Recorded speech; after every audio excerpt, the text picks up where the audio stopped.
Hello and welcome to We Are the Deluge, a spoiler-free chapter-by-chapter podcast about the climate change novel, The Deluge by Stephen Markley. We are your co-hosts, Emily Crandall and John McMahon, driving around this storm like damn fools. Aren't we all in the era of climate catastrophe? Yeah, that was supposed to be a we, the royal we. Today we are discussing The Watch and the Blood Bank, set in 2025, the second chapter from Keeper's point of view, which we are presenting in the form of a stream of consciousness. Perfect. It does feel funny to have the form of stream of consciousness, but that is a perfect segue into what I propose as an alternate title for this. I love it. Okay. I propose The Miserable and the Beautiful. So it's based on a line on page near the end, 123, where Keeper is I'm sort of jumping around again, but he's in the car, right? He's freezing. Yeah. And he is with a woman and he says she looks miserable at this prospect, a misery that makes her so beautiful. So the miserable and the beautiful. But this one is called The Watch and the Blood Bank. So it has that same format. Yeah. And also I was recalling Faulkner. Ooh. Is this your cultural artifact? No, this is just the title. This is just the title. And then maybe we should do a summary. But I was thinking about The Sound and the Fury just because the Watch and the Blood Bank, to my mind, has this like sing-songiness to it that just followed by the lion in the field. Exactly. And I was thinking about what Faulkner was criticized for in his own time, and then what he sort of came to represent as a figure of like American literature later, American fiction, right? A lot of his protagonists are sort of like down on their luck, poor white people or people who are just sort of trying to get by. And a lot of his writing is very stream of consciousness, right? Yeah. And he was considered experimental, but also not serious, not rigorous. Like the characters weren't like poignant, or the themes weren't, they were just sort of like investigating the mundanity, right, of the American South rather than the take whatever avenue of critique you want of like mundaneness, right? Like I just pulled a little quote from like prose from The Sound and the Fury. It's like, the peacefulest words, somewhere I heard bells once, Mississippi or Massachusetts. I am not Massachusetts or Mississippi. Shreve has a bottle in his trunk. Are you even going to open it? Right. And so there's Markley doesn't go that stream of consciousness with Keeper, but you don't always know. Right. And we talked about this last time, like when he's in the moment or when he's in the past. And a lot of like his narration is about his own consciousness, not just about what he's doing. Mm-hmm. And so I wondered whether Faulkner was like an inspiration for Markley for the Keeper chapters. That's my conspiracy theory. Look at the range on Emily over there, right? Like in the mini episode you had hopefully just listened to, we got like Science Studies Corner once again. And here we start off with some Faulkner lit crit. I'm so here for it. Which is my way of not wanting to answer the question, because I don't know if I'm qualified to do so. I read As I Lay Dying in high school. I think that there's something about the associative nature, like even just of like that Faulkner quote from As I Lay Dying, or from Sound and the Fury that you read. Sound and the Fury itself is a Shakespeare reference, no? Yeah. Yeah. And it's one of the other things we're tracking, in addition to Keeper trying to keep track of his own consciousness, are like the associations that he makes, right? Because it's like, even in this chapter where we kind of get the story of where he gets the nickname Keeper, right? Is it like triggered by him needing money? So he thinks about this watch that was given to him by his mom's boyfriend for what we find out is like just a year and a half. And yet that's a person that holds a central emotional place to Keeper and is the cause of his name. But even like that is buried within it its own like weird association to like this Warren Zevon song. And so just the like chain of associations, and that makes me think of what I should have done for theory. This like chain of associations is I think something that is meant to like force the reader to like, okay, I actually have to do a little bit of connective work and thought on my own. I can't just passively receive this chapter. And like from my vague, hazy memory of Faulkner in high school, that was true as well. Yeah, I think it's like, I was reading some post that was like, why students struggle with Faulkner, just because I went down a rabbit hole when I was thinking about this association. And a lot of people who teach Faulkner say that like what students really struggle with is the narrative that's obscure and convoluted, right? That the characters don't seem to like have common sense. The things they do don't make sense. And so students are like, what is this about? Right. Mm-hmm. And I think that like associative thinking rather than linear thinking is sometimes hard to decipher, even if it's a way that we actually all think, right? Yes. Like we don't think about thinking in that way. We think about thinking as this linear thing, but when we're thinking, we're doing the other kind of thinking that's we're not thinking about. Mm-hmm. Mm-hmm. I love that so much. This is said thinking way too many times. Emily's ready to go. Emily's ready for the semester to start. Thought 7 every other word for sentence. Yeah, basically. Should we do a summary? I think we should do a summary. Okay. You should go first. Okay. My summary is: you're down on your luck, can't catch a break. No one will loan you money because you owe too much. You spend what you can scrape together on pills to dull the noise, but you are not a junkie and a storm is coming. We are so simpatico here. I've got you stumble through cycles of oxy use as you scramble for money, for rent and child support, or for more drugs as you deny your addiction and ignore the impending super winter storm. That's incredible. It's like a little bit creepy how we did that. Oh, wow. I promise, listener, Emily and I are like not sharing these things ahead of time. Mm-mm. Well, it's the fun part so far has been to be surprised by what you bring. Yeah, precisely. Tickled, delighted. And this goes back to one of the things you were discussing earlier on in the first Keeper chapter, which is the like way in which Markley is also doing his addiction novel in a way that's like connected, as you pointed out, to his earlier novel, Ohio, and that Keeper is insistent that he's not an addict, that he's not a junkie. He repeats that to himself, which is also to like the reader or the hypothetical second person in a dialogue, given the structure of the second person writing. Also to his dealer. And to his dealer specifically. Yeah. But like the reasons he gives are fascinating, right? That like, only oxy, right? No fentanyl or heroin. Chapter ends with him shooting up heroin, right? Of course.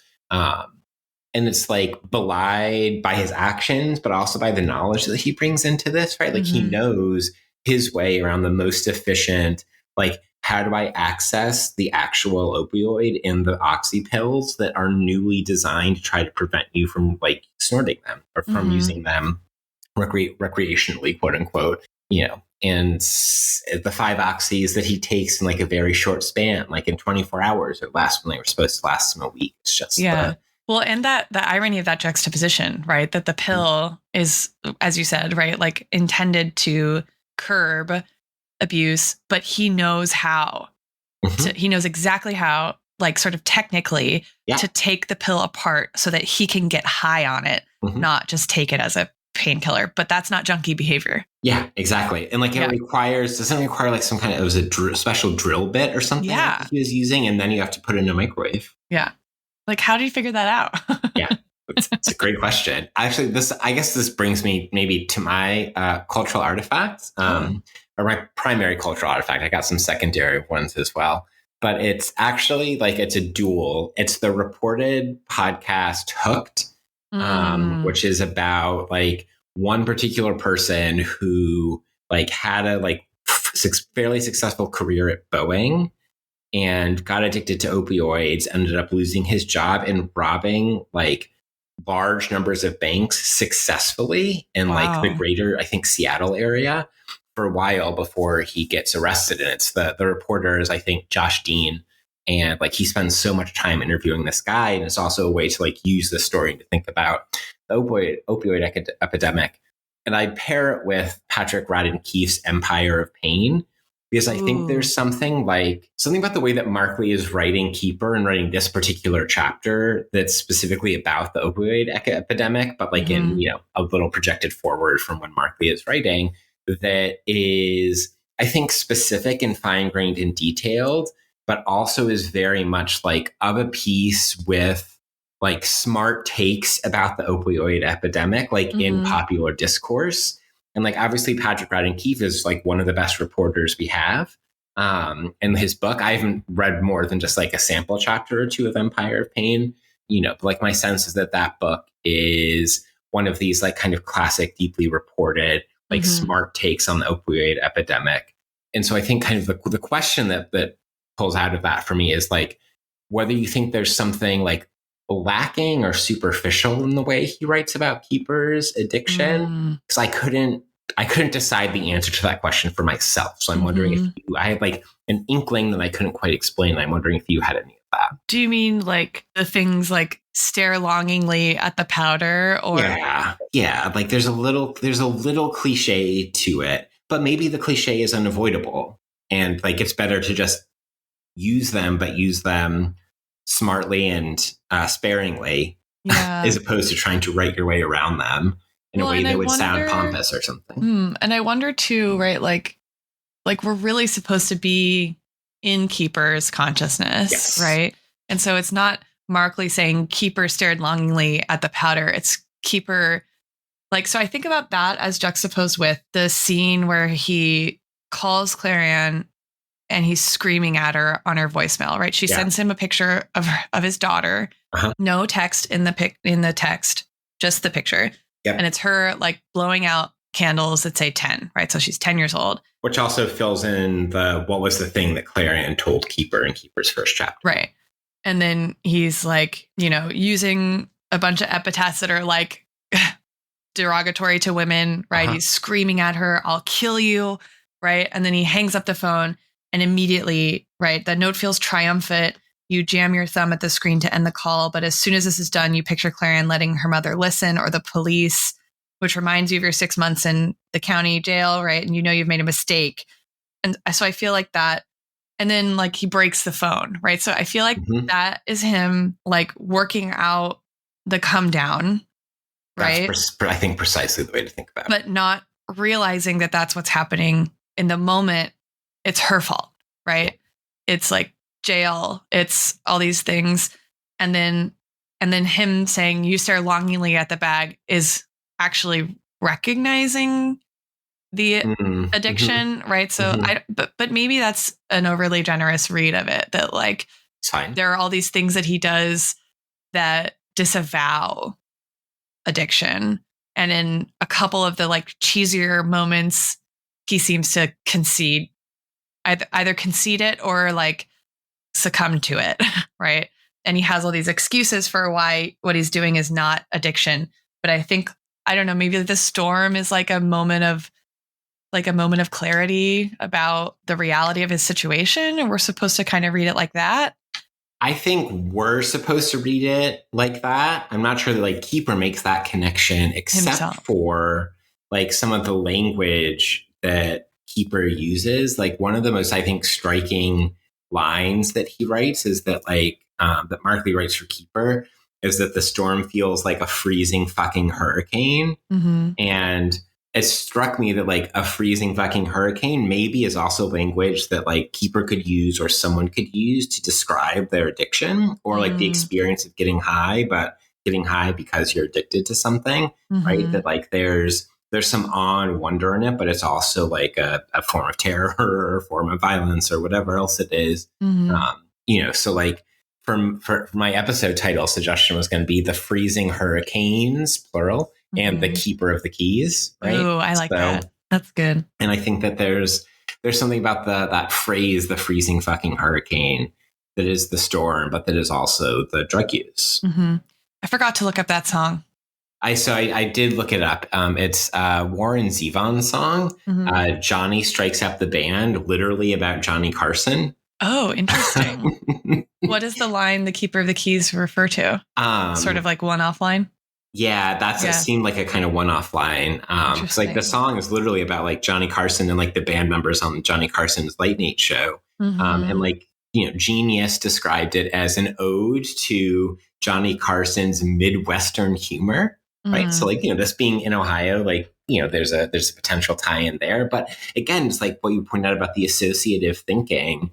there's literally no reason in this chapter where like Joe Biggs is consoling Keeper about his performance in a Little League baseball game. And he just like had heard that song earlier that day and like started kind of applying it to Keeper's situation. And then that nickname literally stuck, 20 years later or whatever.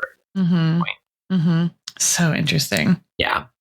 Two other minor cultural artifacts. I think you did Fear and Loathing in Las Vegas for the first Keeper chapter. So I was going to proffer Leaving Las Vegas, the film with Nicolas Cage and Elizabeth Shue, which is its own really like good addiction, right? Relationship with, but also violence against women. Lots of things happening. And then the Joe Biggs of it all to go like very dad rock on us here. It's the album 10 by Pearl Jam. Oh, amazing. And the whole backstory about Eddie Vedder's like kind of multiple fathers. Yeah. Okay. That's really good. Multiple fathers feels like that has layers potentially later. I don't know. Okay. I'm going to jump to my cultural artifacts, but it's going to be they're okay. Just go with me here. I'm ready. So I have two things that are of a pair. One is a film I've never seen, and the other is a song I've never listened to. And I'll explain why in a minute. The film is called Valley of Bones. I'm unfamiliar with this. From the year 2017. It's a like crime thriller about a paleontologist who's been disgraced for some reason, and she's struggling to raise her son, and she's tipped off to like a dig site in the Badlands. So she goes like through the Badlands to search for some historically monumental T-Rex fossil or something like that. Cool. But in order to do that, she has to team up with a recovering meth addict who has unpaid debts to a drug cartel. As one does. Yeah. And so they're both like reckoning with their criminal past. And she's like trying to find this T-Rex fossil that's going to, resuscitate her academic paleontological career. Yeah. Okay.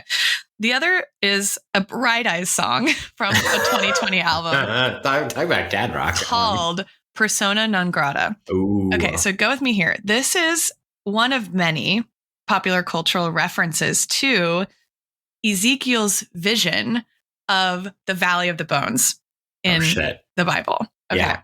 Go on. So the lyrics in this song say, where the stained glass of crimson meets Ezekiel's visions, saw a valley of bones where no man shall be saved. Okay, so Keeper 3 times makes reference to the Valley of Bones in this chapter. Did not pick this up. So on page 110, he says, okay, this is right in the course of him saying he's not an addict. You're no addict. All you fuck with is the new oxy, no heroin, no fent. But in a day, the withdrawal kicks are going to be psychotic, and you don't want to deal with the Valley of Bones on top of the current predicament. You walk to save the gas. And then on 120, he says, this is him right after the phone call. He's freaking out, right? Your heart hammers, you're sweating. Everything is too stark, too bright, as if you see in this moment the dismal hull of your home for the first time, the sad walls and empty cupboards and scattered fast food bags and the smell of old pot and cigarettes. You understand where you are for the first time in your life. You're the drop of water in the feed water pump. You're the one getting pawned, and whoever's doing the bartering, they're laughing because the joke is on you. You alone in your Valley of Bones. And then on 123, at the very end, right, he shoots up. You are bliss, you are warmth, you are light. The world is radiant and sublime. There is no joke being played on you. There is no Valley of Bones. There is only this wonderful womb, this place of peace and awe. Everything is so fucking beautiful, it hurts. That's the end of the chapter. Okay, so the Valley of the Bones, I was like, what other references to this like have been made? And do we think it's a direct reference to this vision from Ezekiel? So I thought it was really funny that this movie has nothing to do with the vision of Ezekiel, Valley of Bones, but it is weirdly like connected to this book. It still works, yeah. There's like an academic who's like maybe struggling with their career. There's like a meth addict who owes everyone money, right? And who's like has a criminal past, and like the Badlands, right? Which is another kind of like place that captures a lot of Americana angst, right? Like unfulfilled promises of manifest destiny, right? Like we were talking about in sort of book 1. So I thought like it was a very apt kind of weird parallel that I haven't seen this movie. Also, I read somewhere that it was like not very well received. Let's put it this way. I only recognize one of the actors in Valley of Bones. And I stay pretty up on that shit. But also it seems funny. Like, I wonder if they were trying to make a movie that fit the Valley of the Bones as some sort of like reference or like looming kind of existential question. But it also seems to just directly be like, oh, they're going to the Badlands to find these like dinosaur bones. But like, what is the connect? I don't know. It just seemed like a very interesting phenomena. And someday I will watch that movie. I just did not have time this week. And I also thought it'd be funnier to not have watched it. Yeah. But so this passage in Ezekiel is a vision. It's like a prophecy. I'm just going to read a little bit of it. Bear with me. The hand of the Lord was on me. He brought me out by the Spirit of the Lord and set me in the middle of a valley. It was full of bones. He led me back and forth among them. I saw a great many bones on the floor of the valley, bones that were very dry. He asked me, Son of man, can these bones live? And then whoever Ezekiel says, Sovereign Lord, you alone know. Then he said to me, prophesy to these bones and say to them, dry bones, hear the word of the Lord. I will make you breath. I will enter you and you will come to life. I will attach tendons to you and make flesh come upon you and cover you with skin. I will put breath in you and you will come to life. Then you will know that I am the Lord. So it's supposed to be, right, like the people of Israel. And so it's been referenced a lot in like a ton of popular culture. Like Herman Melville has a novella that talks about the members of the cruise ship, the crew of a ship, like starting to, I don't know, kind of like lose it a little bit and getting sort of like trapped in the parts of the ship and like becoming kind of like coming to life again as though they were being sort of launched from Ezekiel's Valley of Dry Bones. There's like novels that have been named that about World War II. There's just like a bunch of recurring kinds of places where people read the passage in like other novels. There's poems sort of based off of it. The spiritual dem bones is about the vision. Have you ever seen True Grit, the movie? Yeah, I definitely did not clock the reference to this parable in the movie True Grit, but it's there. Yeah, but the leader describes, right, her night sleeping in a mortuary as reminding her of the Valley of Dry Bones. There's a bunch of like worship songs, and then this fucking Bright Eyes song, which I thought was like so random. So I just wanted to flag that. But I wonder, like, what for Keeper, like the Valley of Bones, I don't know, is it him reckoning with his proximity to death? Like, right, his like life is, I don't know, like I don't know if he's making an explicit religious reference, right? We talked, I think in the first Keeper chapter about how he like mentions church, but talks about how he like stopped going or whatever. So maybe it's something that's kind of back in there from one of the sermons back in the day, but he also, right, like he's looking around and he's like, this isn't a life. Right. So, and it fits with his associative style of thinking that we've been talking about, right? If it was like this thing from his childhood where at one point he did hear that sermon about this, right, this passage from Ezekiel, and now like that phrase stuck and is a thing that he keeps like falling back into and out of, right? That like drugs are both the way into the Valley of Bones and out of the Valley of Bones for him, because it's shooting up heroin that takes him out of the Valley of Bones. Well, it's not there. But it's not, but I'm wondering that too. That's what I thought at first. And now I'm like, it's not just that he comes out of the Valley of Bones. It's that when he's on heroin, there is no Valley of Bones. So like the Valley of Bones is him like trying to figure out whether he wants to live or like live this partial life and then to escape the question, right? Or to escape the options, the drugs call, right? And now there's no more question or something. I don't know if I'm reading that right, but well, now I'm intrigued like what other Bones like references there are hidden out there. And my first thought was the Cat Power song Crossbone Style. Oh, interesting. It's a great song. Although Genius informs me that it is about two orphans she met whose parents worked in diamond mines in South Africa. Interesting. Yeah. I don't know. It really jumped out to me. They were recurring, even though it's only 3 times. And I was like, what is that? Oh, it's definitely on purpose. Right? Right. I know like Death of the Author and all of that, but that's definitely on purpose. Yeah. But it's like very ominous. Yeah. I feel. And it also, has some parallels on a less religious level to like the way he describes driving to his mom's house in and around Dayton, right? Where like it's this kind of classic like post-industrial Midwest or post-industrial Northeast, in this case Midwest, landscape of like, you know, over half of the homes are foreclosed or condemned or falling down and boarded up and all of that. That there are just these like empty warehouses and former like industrial sites that are just empty and like lining things like a ring. And I wonder if there's also a little bit of like, we could describe all those empty houses and factories and so on as its own kind of Valley of Bones. Yeah. Okay. So just a little bit of the language, right? Like Dayton looks terrible. The whole city looks like a fucking bomb went off. Shuttered factories clutter the waterfront. They squat on riverbanks like ugly ass ghosts, half torn, enormous piles of junk, like scrapped TVs, mannequin arms trying to claw their way out. Okay. Yeah. This is the Valley of Bones in another sense. Yeah. In like the kind of literal geographic and political sense. Oh man. Of course, like, and it's just good writing, right? Like, and then the next lines are, there's a new Walmart supercenter lit like a space station with armed guards patrolling the entrance. And just like the contrast could not be any greater. This actually takes me to my theory. May I offer the theory? So many good segues.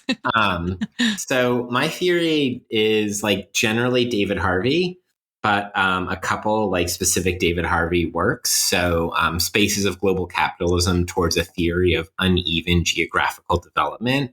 And then also The Enigma of Capital and the Crises of Capitalism, but also like any of his work on neoliberalism also fits.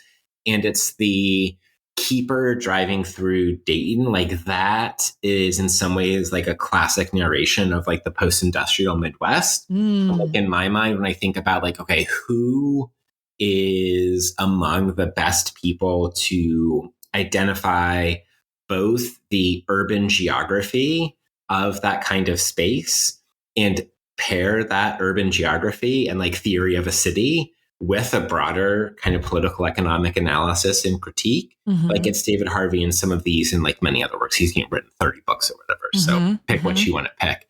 But there's something specific about the like neoliberal hollowing out and the like extraction of wealth from particular sites and places that really spoke to me here. And that it's the hollowed out Dayton that's its own Valley of Bones in contrast with the armed guard super Walmart. Yeah. That really spoke to me along those lines. And the like question of like, well, okay, so that was a sacrifice zone, right? Or that was, you know, a place where wealth could be extracted through manufacturing, but in a neoliberalized and financialized economy, right? And Harvey's telling, right? Like capitalism has to realize surplus value elsewhere. And that elsewhere has many different meanings because the elsewhere could be, right? The production is happening in a maquiladora on the southern US border. It's happening in Bangladesh. It's happening wherever the production is happening. But like the realization of surplus value is also happening at a level of financial abstraction, right? That like is disembodied and like so removed from the day-to-day texture of like keeper's life. But also the extraction of value is happening at the Walmart Supercenter and the guards who are including wealth to pay the guards who are like enforcing like neoliberal capitalist property regime. And probably contracted by Veritas. Right? I didn't even catch that. That's so good. And then there's like one extremely embodied, extremely literal way in which like the realization of value is attempting to be happening. And that's the recurring theme of Keeper and this woman that he clocks like across the room and then shoots heroin with in her car at the end of this chapter, who are selling plasma for $35 right around, if I remember correctly. Yeah. So it's like, you know, that's the most classic Marx shit ever, right? Like capitalism is a zombie, right? Or like the capitalism requires the vital forces of individuals, right? And like, or blood and brains, right? Blood, bodies, and brains. Or even, so he breaks into his mom's house and she's there and she's like, "What are you doing here?" And she says, let me feed you. And he says, wouldn't that be like borrowing money? Ooh, yeah. Mm-hmm. Right? That like the necessities to nourish oneself are actually a form of the exchange of money, not about the vital life force itself. Yeah, exactly. Which is like Keeper doing a commodity fetishism, right? And Harvey, of course, like one of the great readers of Marx on commodity fetishism as well. So there are just like all of these ways in which like I think that Harvey provides both the kind of texture and the broad political economic analysis of the conditions under which Keeper is like navigating like his day-to-day life. Yeah. And like, how can we fit the pawn shop in there too? Well, I mean, I think the obvious connection is like, so there's this great piece by Peter Stalybras, I want to say. I think that's right, about Marx's coat. And, it's kind of a cultural studies sort of piece where it's obviously Marx writes about coat making, right? In Capital Volume 1, and like how much linen, and like when he's talking about use value and exchange value, when he's talking about production, when he's talking about how do we understand money and cost of something, oftentimes he's using coats as his example. And so Stalybras reads that against like the actual biographical details of Marx pawning his like coats in like when he doesn't need them because it's not the winter in and around London. And because like obviously the Marx and the Marx family are always scraping by for money, and they're reliant on Engels, and they're reliant on whomever, and like his, occasional journalism and all of that. So it's this like really cool piece that like uses Marx's coat again to provide both that like, here's literally what Marx was doing. And like, there's diaristic evidence of this. And it found its way into, the greatest work on capitalism ever written. Oh, amazing. I'm going to have to read that piece. Yeah. I got a PDF of it somewhere. Well, and it's interesting too, because I feel like this is the moment in the chapter where Keeper, right? Like he can't pawn the watch because it doesn't work. Yep. And then it's like he's built it up because it's $500, right? That's the thing that the boyfriend had said, that's $500 on your wrist right there. And it's like been in the back of his mind that there's this $500 just sitting there. And then when he finally finds a clerk who'll buy it, they offer him $30. I feel like that's like a moment saying fine, right? And he doesn't say anything, right? He doesn't say, this is where I break, or this is when I know I'm not going to pay whatever. He just says, okay, and doesn't narrate it, right? Doesn't narrate that choice, which I think is interesting. But he does, as he says, you slap the watch on the glass of the counter hard enough to make it ring out with a crack, which is also reminiscent of him throwing his phone after he leaves the message to Clarion. So that's right. The like, cracking, like kind of literally of the objects around him, right? And then we get like the Marx moment, right? He takes his time getting your money in the little slip of paper you have to sign. Amount financed, 36. Finance charge, 6. Total of payments, 30. Annual percentage rate, 243.33%. Section break. Damn. Wow, that's good. So that is there's good. Some other theory things floating around, but I kept coming back to Harvey. Yeah, I like that. Okay, I did a kind of funny theory thing where I was going to try to theorize some of the disjointed, offhanded comments he makes about other people's race. And I want to think with Charles Mills on white ignorance. There's a couple different specific people I think he talks about. There's like an offhanded comment about somebody who's he perceives as like Muslim. There's in the conversation where, does he say anything about Tawny? No. Tawny is what we're going with for the pronunciation because my students sorry, there's an R. Yeah. I forgot that. I don't know. Tarney? We ended up on Tarney. Tarney? Okay. Yeah. I just like pronounced the R out for some reason when I was reading in my head. But like the girl that he is interested in, right? Like the first thing he notices about her is that she's Black. When he's talking about the neighborhood back in Dayton, right? It's like, when you first moved here in high school, there'd still been some white people left, but from the looks of things, there wasn't much of anyone left. Yeah. Right. So dark house after dark house, and the lit ones all had some kind of racial slur vibe about them. And it's this sort of like casual kind of both a sort of like invisibility of the people of color in Ohio, but also like the hyper visibility of them when they represent something about whiteness or about white people, which is that like white people are getting poorer, and the vibe of the like racial slur is like the evidence or the foil for like his analysis of sort of what's happened to the white neighborhood.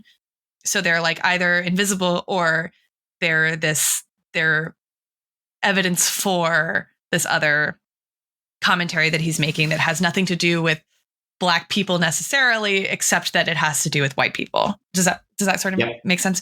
So I was thinking about, I mean, a lot of people have written now on epistemology of ignorance and as it pertains to race, but it's something that sort of came out of work that Charles Mills was doing about kind of philosophy of race more broadly. And he makes this argument that basically like Enlightenment kind of epistemologies and the way we think about cognition and knowledge formation as like a feature of individuals, that philosophical ground doesn't give us any resources to think about something like a group, what he calls a group-based miscognition that's structural, right? So his critique is this, and this comes just from like the very first page of the chapter on white ignorance that he has in the volume Race and Epistemologies of Ignorance. So it's classically individualist, indeed sometimes self-parodically to the verge of solipsism, blithely indifferent to the possible cognitive consequences of class, racial, or gender situatedness, or perhaps more accurately, taking a propertied white male standpoint as given. Modern mainstream, so that's just like the description of what modern mainstream Anglo-American epistemology is for Mills, which is just like so right off the bat, like laden with so many arguments. But modern mainstream Anglo-American epistemology was for hundreds of years from its Cartesian origins profoundly inimical terrain for the development of any concept of structural group-based miscognition, right? So like if the only knower is an individual, right, who is sort of like self-contained and rational, then we have no way to explain like what racism is, for example, except as just like ignorance. And so Mills is going to say, not only is that a misunderstanding of like cognition itself, but it's also a mischaracterization of what ignorance is.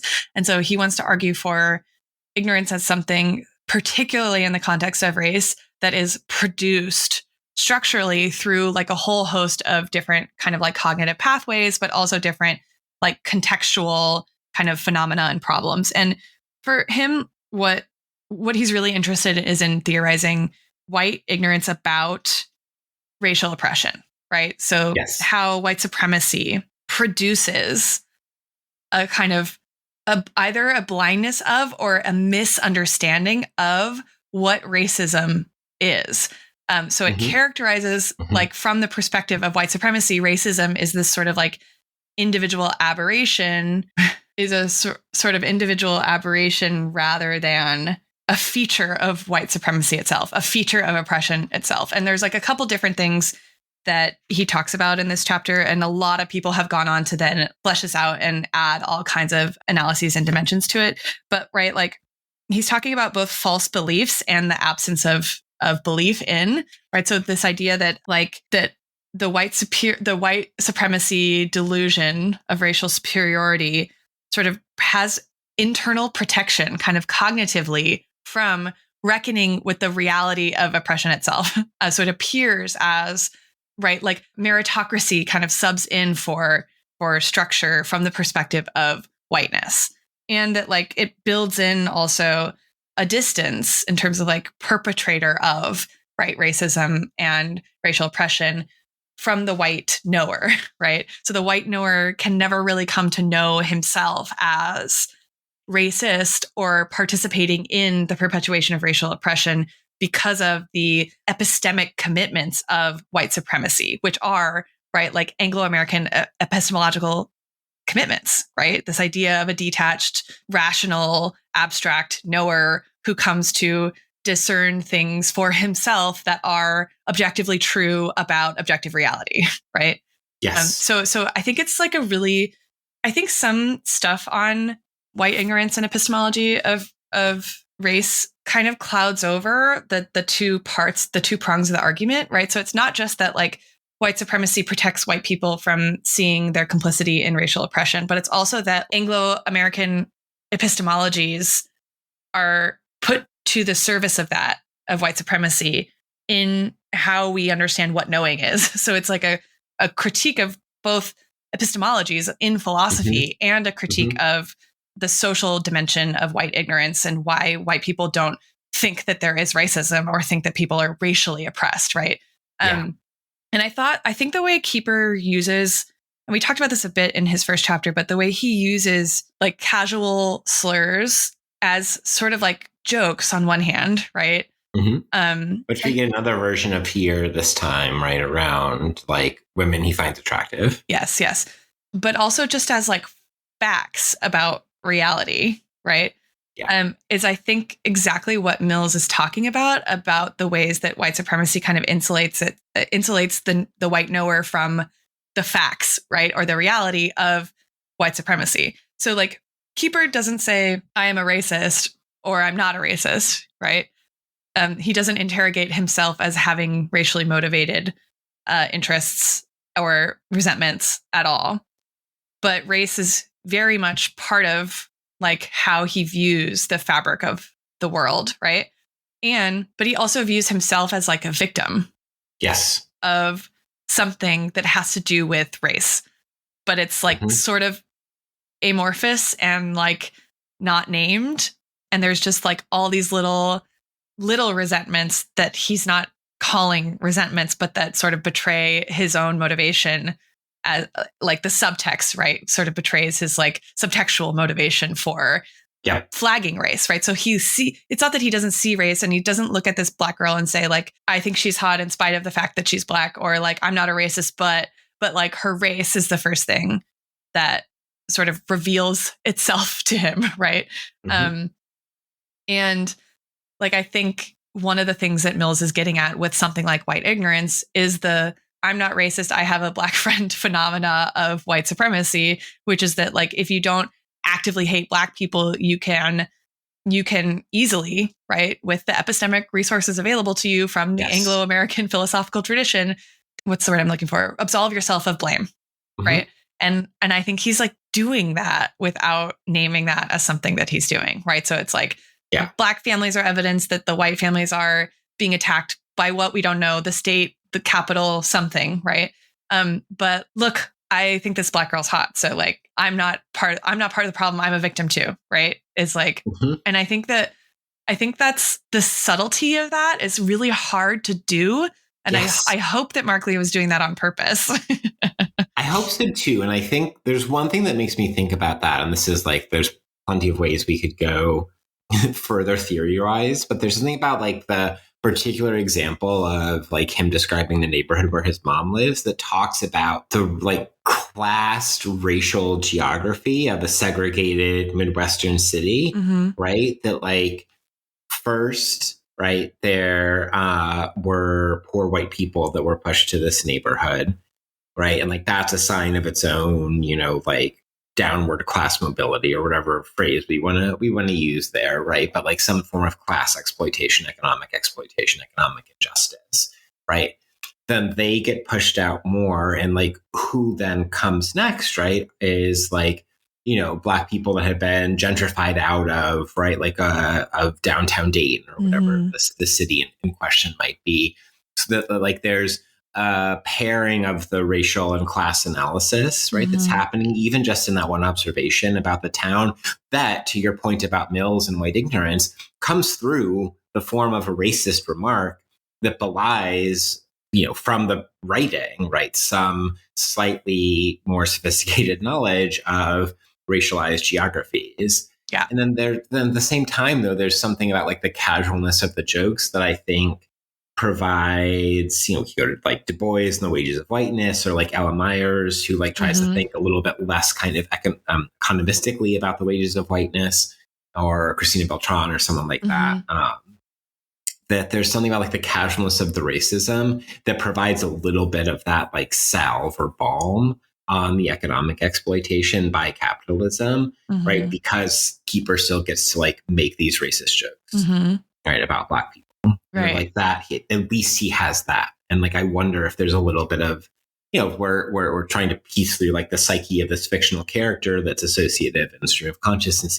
Like, I wonder if that's part of the dynamics that are happening. Right. It's sort of like the only remaining claim he has on what he's entitled to, right, is racism and casually, right? Yeah, and that he can both, and again, this is another point in which, like, I think your turn to Mills on white ignorance is so crucial, that he can at the same time, like, his whiteness allows him to tack back and forth between the like different manifestations of white ignorance, right? And that there's something about that encompasses both I found this one exceptional Black woman attractive, right? And I will drop casual slurs, right, about Black people, right, whenever it enters my mind. Yeah. Yeah. But there's nothing incommensurate about that. Yeah. And I think too, even about like Patricia Hill Collins, right, the social construction of Black feminist thought, this idea that he doesn't have to know anything about the families that actually live in those houses, the houses that have evidence, right, of a racial slur, insert racial slur occupant, to know that they're racially, that it's like coded racially for him, right? He doesn't have to know anything about their actual daily lives, about their relationships, about who they are.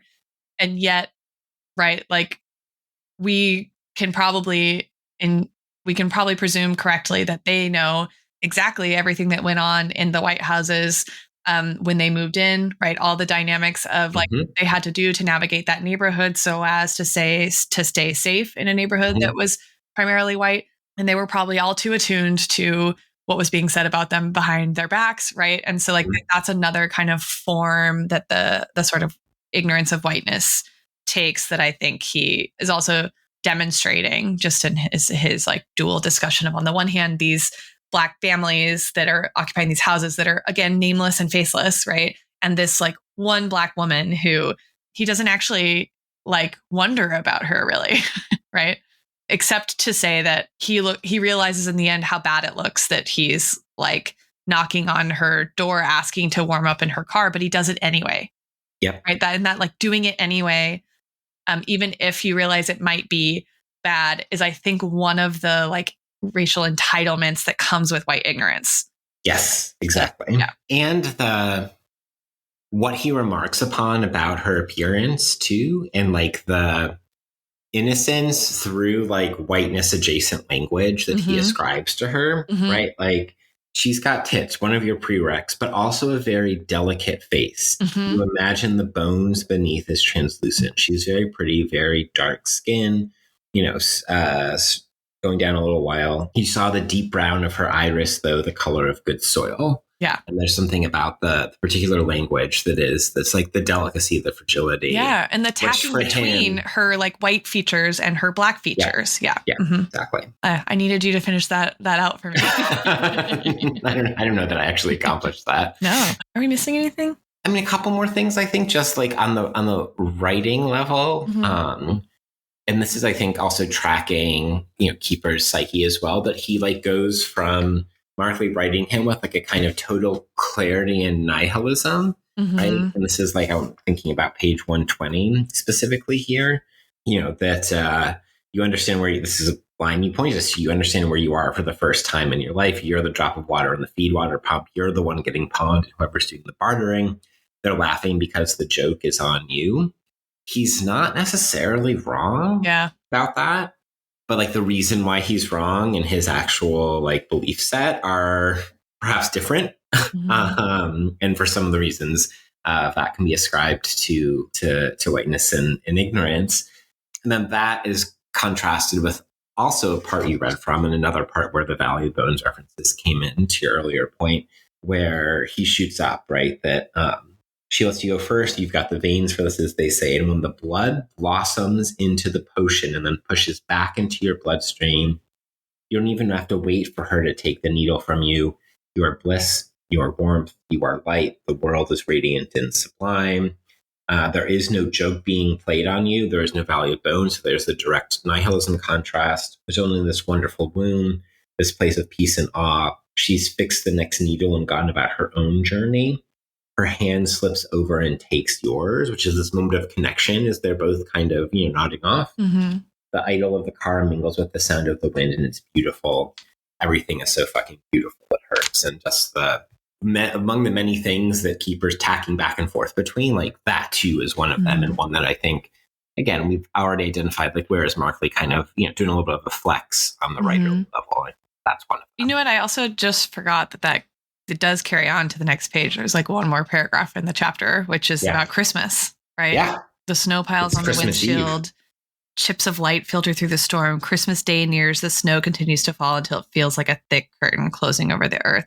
I think, too, something we haven't talked about yet really in this chapter, except in our summaries, that links to that is the looming presence of the storm. Yes. Right. So which is the climate.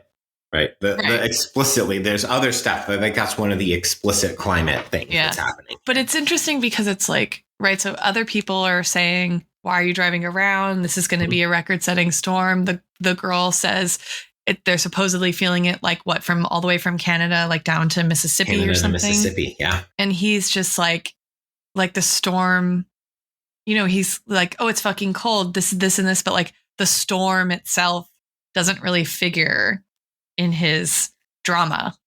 It's just like when he notices it, he remarks on how cold it is. And there's this like, I don't know, weird, more kind of like mystical or even existential, right, assessment of it at the end, right? The snow is a thick curtain closing over the earth, right? It's like, that seems to have more weight than just like, I'm fucking freezing, right? But like a freezing hurricane is, I think, also metaphorical to him in the ways that you pointed out before. But it's also, the storm itself isn't a figure except for everyone else. Yes. But like in some ways that makes Keeper kind of like the perfect, again, like one of the quote unquote normie characters who's not obsessed about climate all the time, right? Because it's like, well, climate change isn't actually happening until there's this one extreme event that I cannot like obfuscate and abdicate my way around. I cannot ignorance my way out of this one, right? Because the storm is so severe. And there's also something about like the language of a freezing fucking hurricane, the freezing and the hurricane. If we think about like both hurricanes and large winter storms as the kinds of weather dynamics that can be fueled by a warming climate, there's something about like the short juxtaposition of those two together that I think is also working on that climate level. Yeah. So I think on page 119, we get a good kind of encapsulation of that. So like he's with Tarney and Keeper's trying to like sell for him. He's like, let me work for you. And Tarney doesn't answer, right? He's watching the snow. It's already blanketing the street. The sky is so dark, it feels like night's descended 5 hours early. And then Tarney says, they're saying this is the real deal, Keeper. Record-setting snow, record-setting winds. You need to go home and stay inside. You got a generator? He's frustrating you. Yeah. Man, I've lived through fucking winter before. I'm just asking for a little work. I got all this back rent, my blah, blah, blah. You don't want to say. Tarney just finally looks at you. Go home, kid. Be safe. Right. So this like he can't even see the storm. Yeah. Him and Tarney are like quite the duo in this chapter. If we like think about, okay, well, what is the comedy of this chapter? Like the exchange that he and Tarney had the first time is actually like really funny. Really, really funny. So here is, here's Tarney and Keeper. This Keeper, man, they're about to evict me from Fairview. I'm trying here. You know, a job where they hire ex-cons? By all means, I'll put in an application. Want to write me a good recommendation? He's a self-starter, good eye contact, that sort of thing. Tarney smirks. A tick in the corner of his mouth is about the most amused expression he ever lets rip. You got a good white trash sense of humor, Keeper. That'll see you through, boy. Yeah. And then the other comedy moment is his description of the cocaine that he and Casey Wheeler did, right? That it's expensive and cut like shit. It's wrong all around. And I thought that was amusing. Yeah. And it is kind of funny.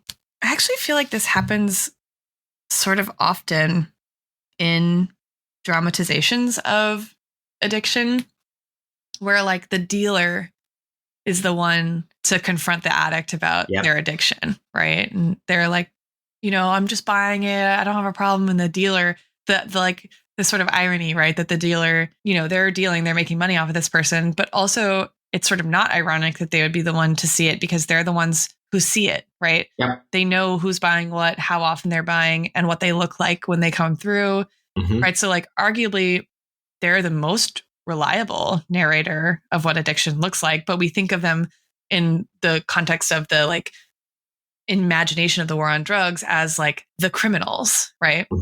Not the people who make the drugs or whatever, or the law enforcement people who throw people in jail for being addicts, right? And so that like they're both that there's this move to sort of portray them as like the only real observers of addiction in the context of a world that renders them criminals is I think it's really compelling. Absolutely. There's some analogy to capitalism here, like in the bourgeoisie, that like I can't quite map, but it's there. It's hanging out. Yeah. I was actually thinking about Euphoria as another example of that dynamic, right? Where Rue is like hooked on these things and the guy who's selling to her is like, hey man, you got a problem, right? Like I think it's a kind of common new-ish way of portraying like actually what role socially that drug dealers play, right? In the landscape or fabric of addiction. Absolutely. I mean, the Wire is also a thing that's like circling around this as well. So many cultural artifacts. Maybe one last question for you. We talked a little bit about this in the mini-sode on the interlude, but like this is our first full POV chapter after the time jump. I'm wondering just kind of like how you reacted to it on that level. I was kind of surprised that it comes first. Yeah. I think maybe following from the article, it makes sense, right? The article is like, these are the players at the federal level, right? Here's what's contentious in formal institutional politics. And then we get that from that to like the grit, right? The hyper local, the like individual, if we can. But I don't think Markley is making an argument for individualism, but I do think like Keeper is like a node, right? A small node of the broader landscape of what's happening. And so to go from the zoom out to like the hyper zoom in is maybe a strategic reminder. I don't know. And like a way to try to confront the problem of how do you write a novel about climate change and climate politics, right? Like maybe you need both of those and you constantly need them running into one another. Yeah, sort of tacking back and forth. And then some of it's going to be like weaving those threads more explicitly, I think, too. I think so, too. But I do think that the Keeper chapters are always, I think, the ones that render the scope of the book so much more ambitious for me. I think That's a great way to put it.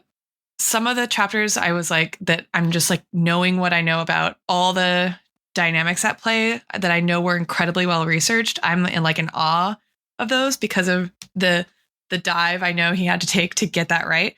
But these chapters I think are way more sort of like philosophically ambitious for the broader project of the novel itself, right? Like what does Keeper have to do with Tony is like the hardest question to ask, but I think one of the most relevant questions for like for readers of the book who are in moments where like we have not figured out what the fuck to do about climate change, right? And like we still have to figure out as members of a hopefully of an aspirational democratic public, right? Like we have to figure out those connections too if like we want to do anything about climate change. So to me, they're like the most ambitious in that meta sense, even if they maybe required less formal research or something like that.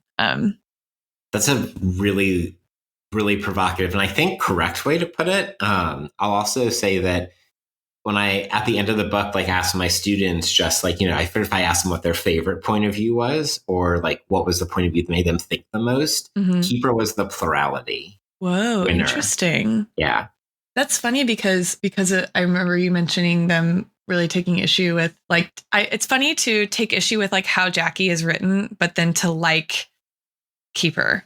Yeah. I made one comment like very obliquely referencing that. I don't think anyone got it.